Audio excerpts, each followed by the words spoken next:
आज आपल्या किचनमध्ये बनत आहे मस्त असा प्रॉन्स राईस. त्यासाठी मी एका बाउलमध्ये प्रॉन्स घेऊन त्याला मीठ, हळद, आलं, लसूण, हिरवी मिरची आणि कोथिंबीरची पेस्ट, लिंबाचा रस हे सगळं लावून अर्धा तास मॅरिनेट करून घेतलं. मग एका पातेल्यात 4 चमचे तेल टाकून त्यात जिरे, काही खडे मसाले परतून घेतले.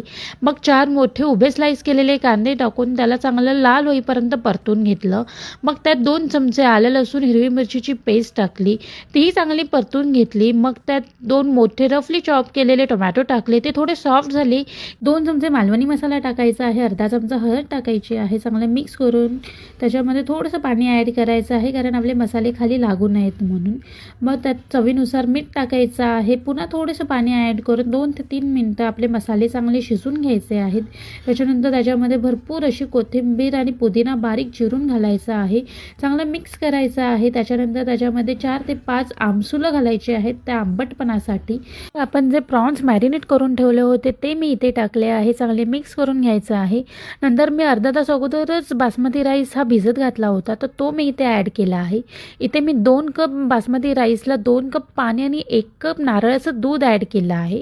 चांगलं मिक्स करून घ्यायचं आहे आणि एक हाय फ्लेमवरती उकळी काढून घ्यायची आहे.